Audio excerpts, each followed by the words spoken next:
I'm Eleanor Price, 38, the kind of woman people trust with passwords and deadlines, but rarely with credit. I like things that balance budgets, equations. The feeling of a plan landing exactly where it should. 7 years at Price Logistics taught me that balance doesn't exist when family sits at the head of the table. Innovation comes from youth, Marjorie said this morning, her voice carrying through the boardroom like it owned the air. She stood beneath the screen-flashing slides I'd built over 3 sleepless weekends. Next to her sat the new intern, Cole, cheeks still sunburned from orientation day. Marjorie smiled toward him, pearls steady against her throat. Fresh eyes see what the rest of us overlook. I looked down at my notes. My handwriting filled every page, the projections, the margins, the logistics model she was now calling visionary. No one looked my way, not even Evan. My husband stared at the slide like a man watching a storm he couldn't stop. Applause broke out. The intern blushed, thanked Mrs. Price for her mentorship, meaning her, not me. Marjorie turned to me only long enough to say, "Great work, team," with the polite nod reserved for subordinates. 7 years, no nameplate on my door, no credit line under my ideas. Only a chair near the thermostat and a title that looked respectable on paper. After the meeting, I gathered the empty coffee cups, straightened the tablecloth, and walked out before anyone remembered to thank me. In the hallway, I passed a framed photo from the company's anniversary dinner, Marjorie at the center, Evan beside her, and me blurred in the background, holding a tray of wine glasses. I went back to my office, shut the door, and opened a new folder on my desktop. Its name was Simple Receipts. The first week after that meeting, something in me shifted. Not loudly, just a quiet click, like a lock turning from the inside. I stopped waiting for praise that would never come. Instead, I started writing everything down, every call summary, every contract clause, every version of a spreadsheet with timestamps intact. I named the folders after months, tucked them behind harmless titles. Budget 2021 held 6 emails that could unravel a board meeting. It wasn't revenge, not yet. It was survival through documentation. One afternoon, while reviewing a vendor renewal for North Axis Logistics, I caught a line buried in the fine print.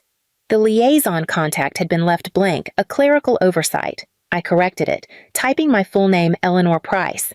Exclusive vendor liaison through Q4. The legal department skimmed, stamped, and moved on. Marjorie later praised the new efficiency measures, saying, "See, teamwork always wins." I smiled and agreed. She never asked who had written the measures she was applauding. At home, Evan was grilling salmon, the kitchen filled with the smell of citrus and the hum of quiet marriage. "Mom said the new process audits are brilliant," he said, pouring wine into 2 glasses. "She's trying to be fair. You know, she doesn't want people to think you get special treatment." I stirred the salad, watching the oil catch the light. "Fair," I repeated. The word tasted expensive and hollow. He didn't notice. He was already telling me about the firm's upcoming golf event and how maybe Cole could join them this time to network. I nodded, set the table, and let him believe that calm meant agreement. Inside, I was taking notes again, mental ones this time. Fairness. I thought, isn't justice. It's just control dressed in a nicer suit. When Evan kissed my cheek goodnight, I smiled back. Then I opened my laptop, renamed another file, and hit save. It started, like most of Marjorie's decisions, over dinner. Evan was cutting into his steak when he said, "Mom ran into her old golf partner today, remember Mr. Mitchell? His son just finished a marketing degree. She's thinking of bringing him in as an intern for a few months." I poured water into our glasses. "For which department?" He shrugged. "Didn't say. She just said he has fresh ideas." Fresh. That word again. It always sounded like bleach meant to clean out what was already working. A week later, Cole Mitchell arrived. 24, bright smile, hair that probably cost more than my laptop repair. His shoes gleamed like he'd stepped off a billboard. The office buzzed as he made his rounds, shaking hands and calling everyone sir and ma'am with rehearsed enthusiasm. Marjorie gave him a personal tour. ending at the open desk 2 seats from mine, a window spot. I'd been there 7 years and still worked under the hum of a flickering light. She gestured proudly. "You'll be shadowing Eleanor. She knows our systems inside and out." Cole grinned. "Can't wait to learn from the best." The compliment was smooth, the way men are taught to make women feel seen but not credited. I returned the smile, careful to keep it neutral. An hour later, he leaned over my desk holding a login error. "Sorry, how do I access the project drive?" "Use your employee ID, not your email," I said. "And you'll want to read through the North Axis exclusivity clause before touching any supplier files. It's tricky." He blinked. "North Axis," I tapped my temple. "Vendor management lives up here. You'll find it if you read closely." He nodded, pretending to understand, and walked away clutching his notepad. I watched him pass Marjorie's office, where she was laughing too loudly at something he'd said. The sunlight from his new window stretched across my desk, touching the stack of contracts I'd reviewed that morning. One of them carried my name, small print, buried deep, and that was enough. I closed my laptop and exhaled, steady and silent. Let them enjoy their golf course promises. I'd already written my own terms. By early spring, the office had a pulse again. Whispers moved faster than memos something big was coming. Major expansion. Someone said near the coffee machine. A new initiative. High-volume clients. Proprietary systems? They called it Project Elevate, like a sermon promising salvation through synergy. I didn't need to guess what it was. My department had already built its bones 6 months ago, a logistics model that cut lead times by 18%. We'd called it the Streamline Module, a name that didn't sparkle enough for marketing. I'd written the framework, the algorithms, even the vendor alignment schedules. The team joked that the whole thing ran on caffeine and my temper. When the email finally went out, announcing a company-wide presentation, my inbox flooded. "Congrats," one teammate wrote. "Finally your project gets the spotlight." Another added a champagne emoji. I typed back polite thanks, though my fingers hovered before hitting send. At the meeting, Marjorie wore her usual pastel armor, a silk blouse the color of money well laundered. She spoke of vision, innovation, a new chapter in sustainable logistics. Every phrase had the cadence of something rehearsed for investors. When she finished, she turned to me with that careful smile she reserved for PR photos. "Eleanor, wonderful groundwork on the prototype," she said. "You've given us such a solid base. Now we'll bring in some fresh perspectives to push it forward." The applause that followed was warm, harmless, and suffocating. I nodded, thanked her, and sat back down. Inside, something steadied. That night, after Evan fell asleep beside me, I opened my laptop. The house was silent except for the refrigerator hum and the faint sound of rain tapping the kitchen window. I found the vendor renewal for North Axis, the one with my clause. I read the sentence again, slowly. All supplier communication to be managed exclusively by Eleanor Price, liaison of record through Q4. I bolded my name, adjusted the spacing, and saved a clean copy to a private folder labeled Legal Confirmations. Then I closed the screen, poured myself a glass of water, and let the quiet feel like armor. The project might wear a new name now, but the foundation had never moved. The morning of the announcement smelled like frosting and fear. Boxes of pastries lined the conference table, lemon danishes, raspberry turnovers, trays of muffins too perfect to touch. Marjorie only ordered catering when she needed the room sweet before she made it sour. The entire staff gathered early. HR straightened name tags, marketing rehearsed smiles. Cole stood near the projector, rehearsing confidence, his tie knotted too tight. I took my usual seat halfway down the table, close enough to witness the damage, far enough to remain invisible. Marjorie swept in 10 minutes late, radiant and commanding, a pastel general ready for victory. "Good morning, team," she began, her tone dripping with performance. Today marks a defining moment for Price Logistics. Project Elevate is our bridge to the future, streamlined, innovative, and powered by fresh thinking. The slides flicked behind her. They were my slides, rearranged with new colors and fonts. The numbers still told my story, even if my name had been deleted. "And so," she continued, to lead this initiative. We've chosen someone who embodies forward vision, adaptability, and youthful innovation. Please join me in congratulating our new strategic innovation lead, Cole Mitchell. Silence. Then the soft, confused sound of hands meeting palms. Some clapped because they were told to, others because they didn't know what else to do. I joined them 3 quiet, polite claps. Cole flushed red, mumbled a thank you. I'm really excited to, carry on the amazing work already started here. He glanced my way, uncertain. Marjorie beamed at him like a sculptor admiring her statue. My own face didn't move. I'd practiced neutrality so long it felt like breathing. When the meeting ended, people drifted out in awkward pairs, carrying paper plates of untouched pastries. Marjorie stopped me by the door. You'll support him? Of course, she said. He'll need your experience to get up to speed. Of course, I said. Steady. Wouldn't want him to get lost. Back at my desk, I opened a fresh notebook. Its first page was blank except for a title I wrote in neat block letters, Contingency Plan. I dated it, underlined the word plan twice, and drew a single, clean line across the page. The air felt heavier, but my hands didn't shake. Some people collect trophies. I collected turning points. 2 days later, the air in the office felt unnaturally bright.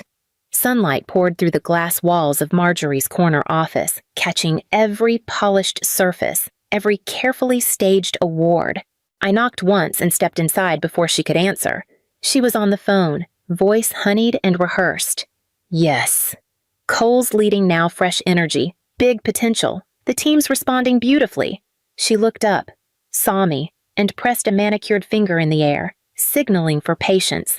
I waited, smiling. When she finally hung up, she leaned back in her chair. Eleanor, what can I do for you?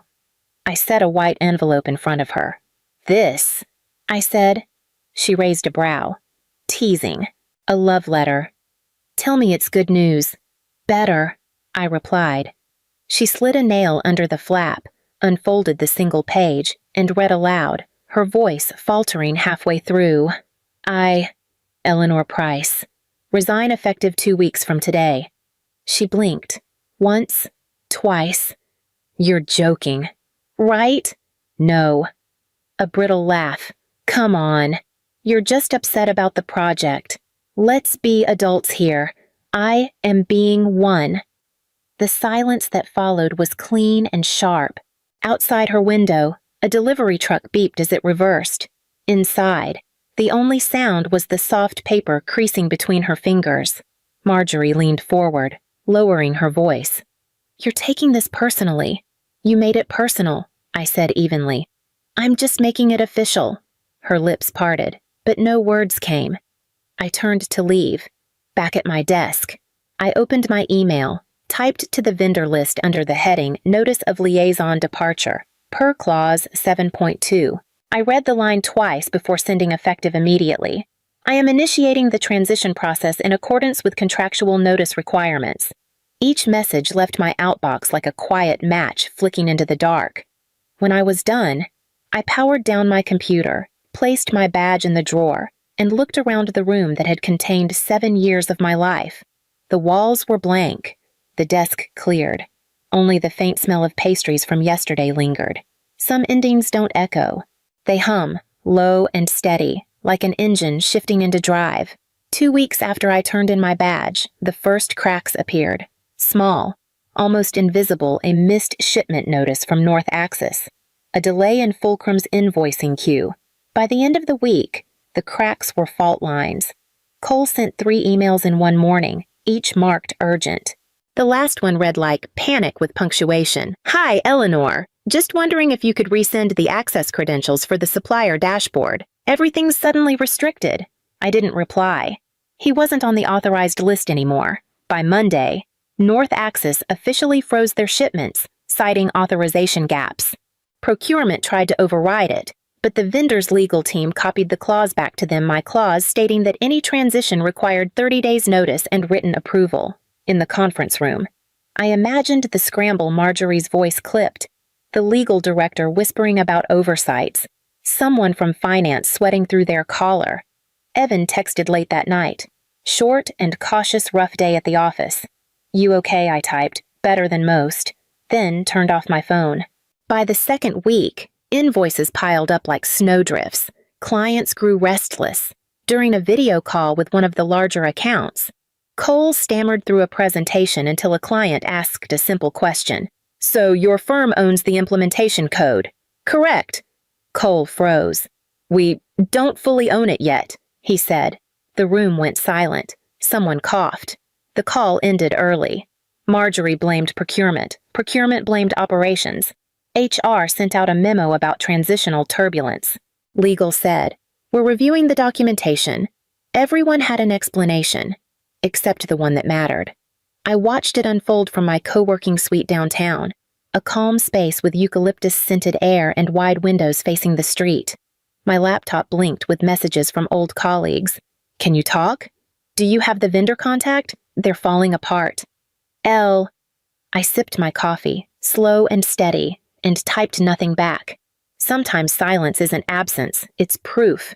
Proof that the machine only ran because someone invisible kept it oiled, and that once she left, all that was left behind was noise. By mid-April, the rumors reached me before the press did. Hexler Group, the company's largest client, had issued an ultimatum to the board: re-engage Eleanor Price or we terminate the contract.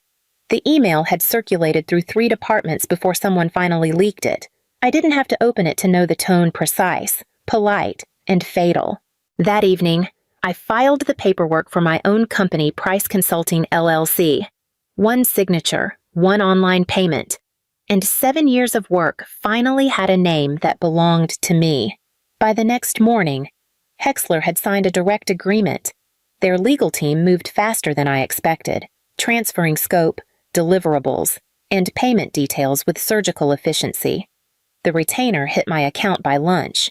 I bought myself a new coffee mug that said "Independent Contractor," half as a joke, half as proof. Inside, Price Logistics. Silence settled like dust. Someone told me later that 3 mid-level managers were laid off the same day the news reached Marjorie. Cole had been reassigned to internal communications, a phrase that usually meant exile. The board called emergency meetings. Investors wanted answers that no one could give. At 4 that afternoon, my phone lit up with an unfamiliar number. I didn't answer the first time. When it rang again, I picked up. "Eleanor," Marjorie said, her voice lighter than air but stretched thin. "I think it's time we talk." "I thought we did," I said. She laughed softly, rehearsed but shaky. "Perhaps we can arrange a short-term consulting role just until the transition stabilizes. You know the systems better than anyone." I opened my laptop, pulled up a blank proposal, and began typing as she spoke. I tripled my old salary, added a retainer clause, and left a space for her signature. When she finished, I said, "I'll send terms tonight." There was a pause. Then, quietly, "You've certainly learned the business." "No," I said. "I just finally learned mine." She didn't reply. The call ended with the same sound it began, with a hollow ring fading into nothing. The board convened before sunrise, summoned by panic disguised as professionalism. The conference room lights burned harsh against pale faces and empty coffee cups. Marjorie sat at the head of the table, posture rigid, pearl earrings steady even as her hand trembled over the stack of papers in front of her.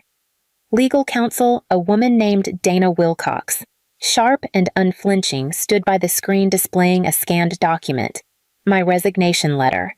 Beneath it, my signed exit agreement, annotated in red. "As you can see," Dana said, tapping the screen. "Section D, Clause 4B was never amended." Marjorie frowned. "That's a standard form. It's boilerplate." Dana adjusted her glasses. "Boilerplate that grants Mrs. Price ownership of the proprietary logistics framework she authored unless reassigned by board approval," which did not occur. Silence. Someone dropped a pen. The board chair, a gray-haired man who'd once called me kiddo in passing, leaned forward. "So she owns your operating spine." Marjorie's jaw clenched.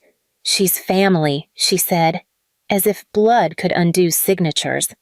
"That," Dana replied evenly, "may be the problem."